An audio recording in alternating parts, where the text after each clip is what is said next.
Olá, sejam bem-vindos de volta ao Alma Livre. Aqui quem vos fala é o João e hoje o tema do podcast é Então é Natal e quem você tem se tornado.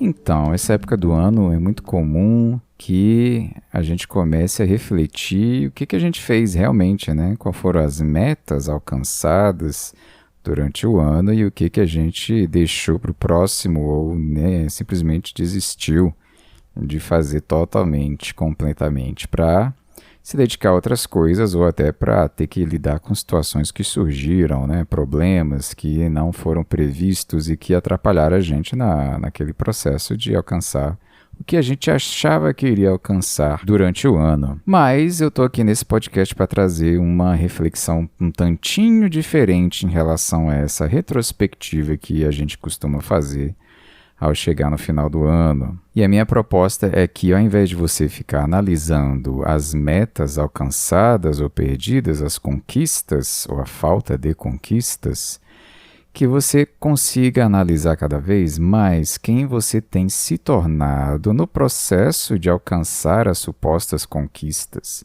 na vida em si. Tem aquela frase, a vida é o que acontece enquanto estamos ocupados fazendo outros planos. Então a gente está planejando chegar em alguma coisa, em algum lugar, alguma meta, algum sonho. Só que essa meta, esse plano, esse acontecimento, né, essa grande conquista, geralmente é um ponto no tempo, é algo muito pontual, é uma linha de chegada que é isso, é uma linha, né? E, na verdade, a vida é a estrada que você está correndo para chegar nessa linha de chegada aí que você colocou, né? Que é totalmente arbitrária quando você define qual vai ser a linha de chegada de alguma coisa, né? Então, a ideia de você analisar quem você tem se tornado, eu vou pegar essa metáfora da linha de chegada para analisar realmente a corrida. Se você está se preparando para correr uma maratona e o seu objetivo é cruzar a linha de chegada dos 42 quilômetros da maratona, o seu objetivo não vai ser exatamente cruzar a linha de chegada dos 42 km da maratona.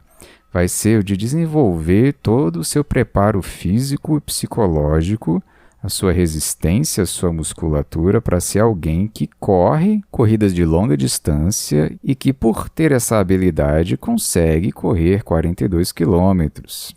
Ou seja, quando você define essa meta de correr 42 quilômetros, tem um monte de habilidade que você vai desenvolver no caminho e que no final a sua conquista não é a medalha, não é o troféu, digamos que você ganhou a corrida, né? A sua conquista real não é o dinheiro que você ganha nessa corrida, ou não é a medalha, o troféu, mas a habilidade que você desenvolveu para chegar lá, que é algo seu, que você pode até, inclusive, levar para uma outra corrida e ganhar de novo, ou chegar em uma posição boa também, em segundo lugar, terceiro lugar, enfim, se você manter a prática daquela habilidade, né?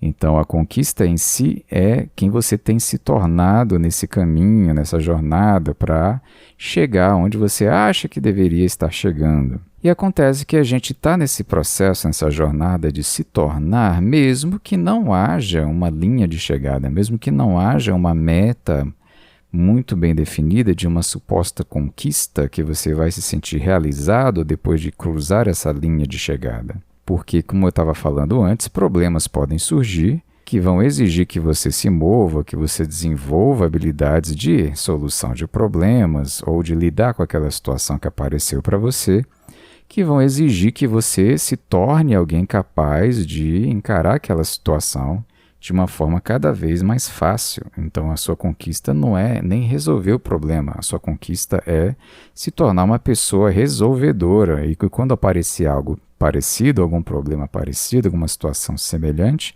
você vai conseguir lidar de uma forma muito mais fácil com aquela situação e talvez ela nem seja mais um problema para você, porque você já consegue lidar com aquilo com as mãos nas costas, né?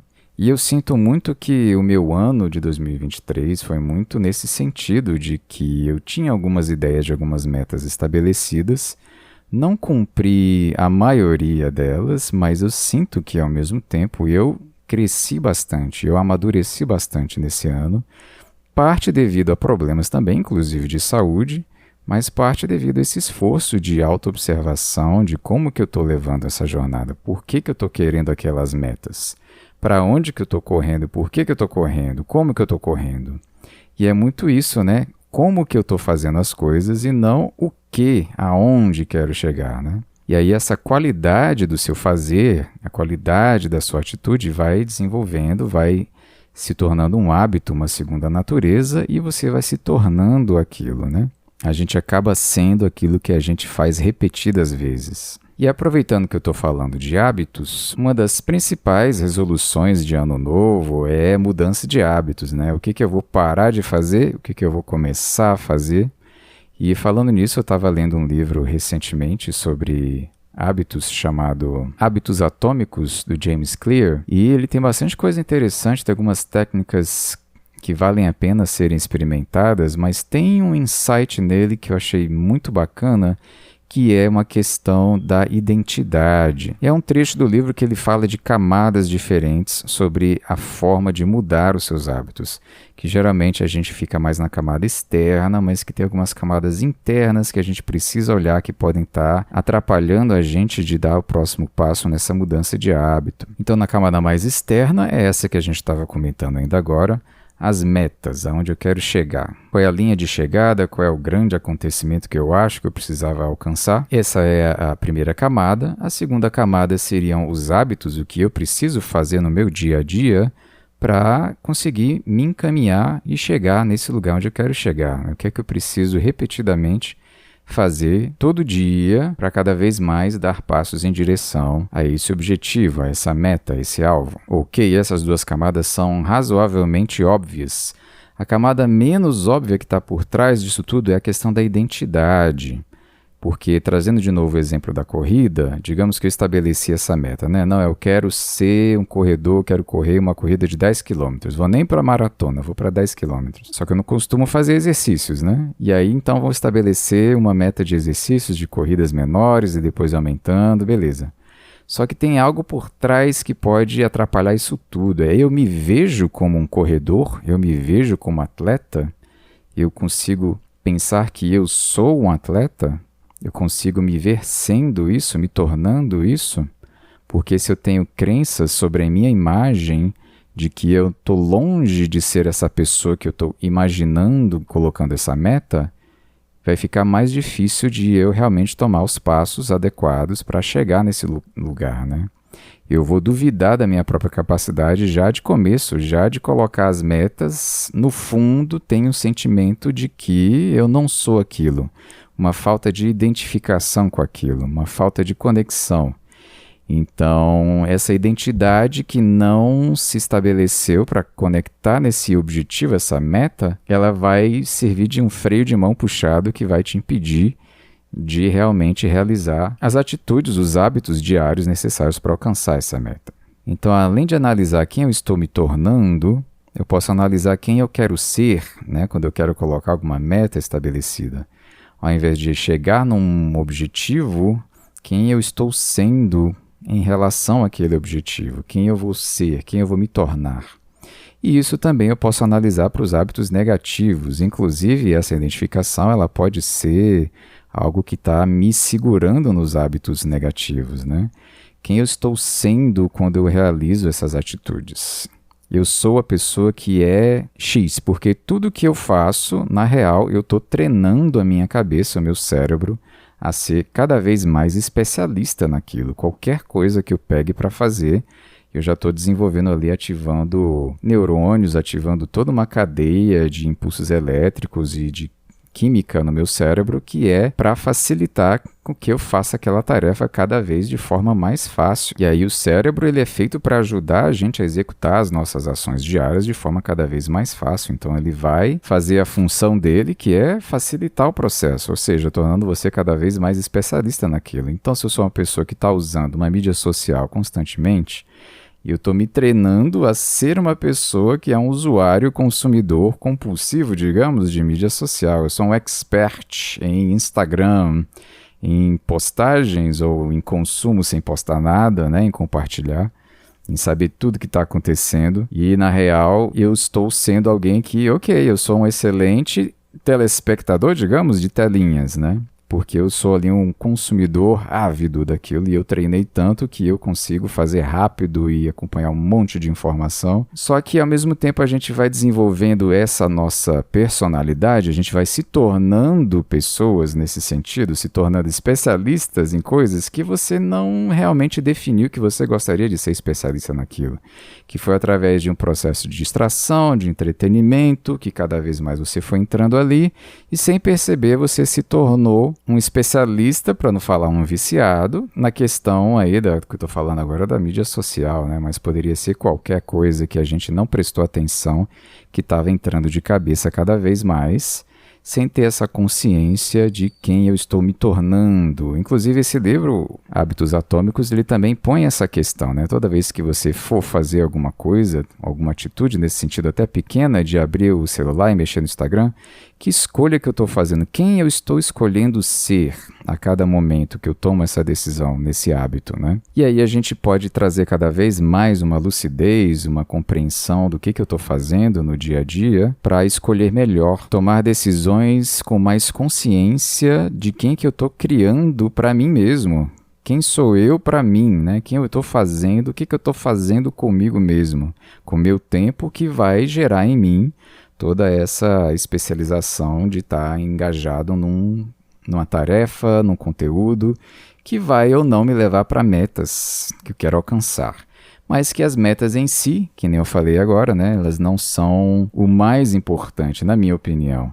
O mais importante é realmente quem eu estou me tornando no processo. Então, cada vez mais a gente vai ficando lúcido dos nossos hábitos, das nossas atitudes, e tendo essa atenção plena. Eu tenho uma impressão de que todos os episódios desse podcast eu estou caindo de volta na questão da atenção plena. Eu acho que eu deveria chamar esse podcast de A Alma da Atenção Plena Livre, alguma coisa assim, porque é realmente algo muito importante nesse sentido de crescer, amadurecer, autoconhecimento, evolução, enfim. É uma qualidade que vai ajudar a gente em muitas coisas, em muitos sentidos. Sair do piloto automático e perceber o que eu estou fazendo da vida para conseguir cada vez mais nutrir a pessoa que você quer ser. Criar um ambiente de atitudes, de hábitos que levam você a se sentir cada vez melhor com quem você tem se tornado. Como se fosse uma prática de jardinagem do seu ser, digamos assim, para que você possa florescer de uma forma cada vez mais alinhada com o que você acha que é belo, que é saudável, e não sendo atropelado pelas exigências e demandas do mundo, ou até distrações, hipnose, de telas, de jogos, de mídias sociais que vão te levando para metas que eles estão pendurando na sua frente, de objetivos que você precisa alcançar ou de coisas que você deveria ter, tipo pendurando o queijo na frente do rato para ele sair correndo, e a gente tomando essa atenção plena, a gente pode cada vez mais perceber se a gente não está numa rodinha de rato ali correndo sem parar para alcançar um objetivo que no fundo sempre muda, no sentido que a gente vive numa economia da atenção, então estão sempre jogando uma nova coisa para a gente prestar atenção. Você alcançou essa nova meta, então tem essa outra meta aqui para você alcançar agora, tem esse outro objetivo aqui, e aí a gente fica sempre correndo atrás de um objetivo, cego sobre o nosso processo durante a jornada, antes de chegar nessa meta, antes e depois, né? Porque a meta, como eu falei, pode ser uma linha muito fina que separa o passado e o futuro, né? Quando não é uma linha imaginária, um status que a gente acha que deveria alcançar, né? E aí, falando dessa questão do status na espiritualidade, tem muitas vezes essa questão de conquistas. Quais são as suas reais conquistas? São aquelas que você pode levar depois da morte, inclusive. Por isso que a conquista da jornada de se tornar alguém melhor é mais real do que uma conquista que você não pode levar com você no caixão, ou para nosso lar, ou para qualquer outra colônia espiritual, né? Agora, a gente precisa tomar cuidado também com a nossa câmara de autotortura, de a gente estar se cobrando com um chicote na mão, de que a gente tem que se tornar alguém especial, melhor, iluminado, perfeito, de acordo com um padrão imaginário de perfeição ou ideal, que é um sonho, que é uma fantasia. E a gente se chicoteia de estar longe daquela fantasia ainda. Então é essencial que a gente consiga colocar o pé no chão e observar cada passo que a gente dá no dia a dia, ter um reconhecimento das pequenas conquistas diárias nesse sentido, de perceber o desenvolvimento das nossas habilidades, para que a gente possa cada vez mais sentir essa sensação de recompensa, não só quando chegar lá no final, na grande vitória da grande meta dos finais dos 42 quilômetros, né? E sim perceber que eu estou melhorando a cada dia, e a gente perceber isso.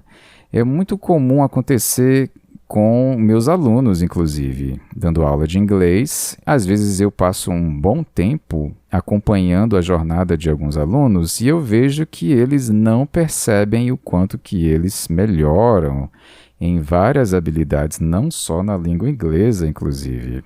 Que nem eu falei, né? A gente define uma meta X e ao redor desse X tem outras letrinhas Y, Z, que a gente também precisa para alcançar aquela meta X e que a gente não está percebendo que está desenvolvendo aquilo. No caso da língua inglesa, você está desenvolvendo capacidades de comunicação, de expressão, de compreensão que você vai usar não só no uso da língua inglesa, mas da portuguesa também. E é comum de ver como que alguns alunos não percebem a sua própria evolução, o seu próprio progresso, né? E é comum a gente não perceber o nosso próprio também e começar a ter uma síndrome do impostor. É claro que é real aquela história do platô do aprendizado, né, no nível intermediário de qualquer situação.